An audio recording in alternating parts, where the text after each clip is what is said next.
Hi everyone, Daniel here, active prop trader. On gold, my short-term bias right now is to the downside, but given how price has developed up to this point, from here I also want to actively hunt for long setups and buying opportunities.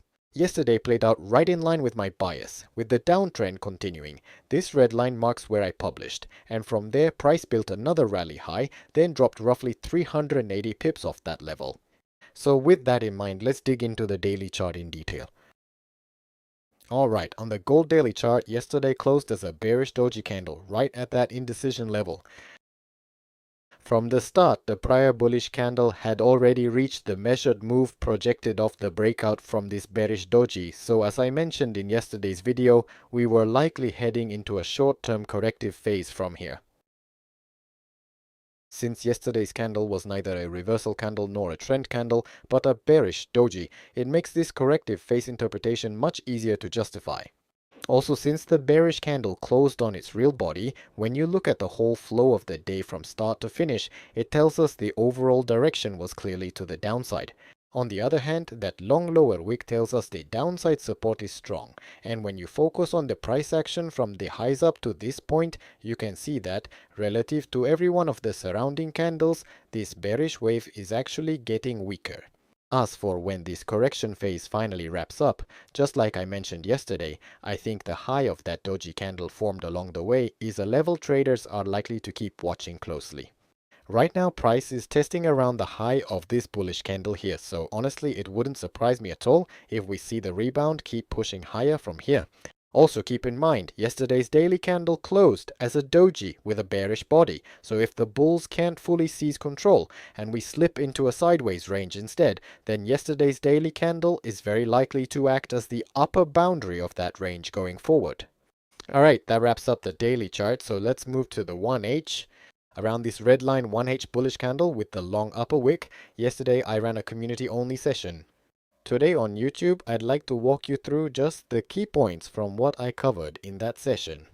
So my first read here was bearish based on the price action we saw during the Tokyo session, but I was also keeping in mind a scenario where it swings back into that opposing uptrend. That's because last week we had a really strong uptrend with powerful bullish momentum running, but as the new week opened, price carved out a double top right here, reversed, and flipped into a downtrend. Given that setup, I was expecting a corrective pullback here, and once that correction wraps up, price tends to push back higher with strong bullish momentum again, so from that angle I was also watching closely for a possible return to the uptrend. The short-term bearish view was also really easy to read here, and since I posted this right before the London session, when you look back, the Tokyo session price action was a textbook downtrend day, so in terms of bias, I'd say we were clearly in a bearish setup at that point. The next thing I was watching was the price action leading into the reversal here, and I also walked through exactly how that whole process played out in detail. The first thing I was watching was this bullish reversal candle right here. Now, even though we'd had a really strong uptrend running into this point, and even with such a clear textbook bullish price action forming, price still failed to break to a new high. Given how weak this last upward swing had become, there was a real chance of a reversal setting up right here, and that's exactly what happened. Price failed to complete this bull flag pattern, and then it broke straight down through the most recent uptrend line. From here a sideways range starts to form, and as you can clearly see, price came up and tested this same high twice, taking two separate runs at that exact level. Those two attempts at the high effectively formed a double top, and that pattern triggered the reversal that pushed price down into the current downtrend we're now in.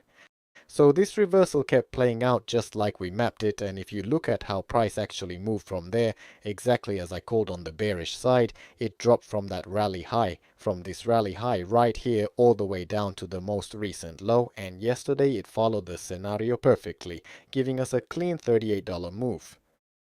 In pip terms, that worked out to a solid 380 pip drop from the top. Something else I flagged inside the community was whether we'd get two downward swings, and right now that's exactly what we've got. Two down swings, a classic two-leg correction. So from here the market basically leans toward reversing. Naturally, since we already put in one rally high along the way, price could bounce right back up like this. So we're likely to see two upward swings form here, and even though the downtrend is still technically in play, I want to actively take longs because that lets us bank the profit from both of those upward swings. That's the approach I'm laying out for you in today's analysis. Inside the community, I go deeper into exactly how this second downswing wraps up from here, how to pinpoint the bounce, and precisely where to flip the bias over to the long side, so make sure you check that out. That wraps up today's gold update.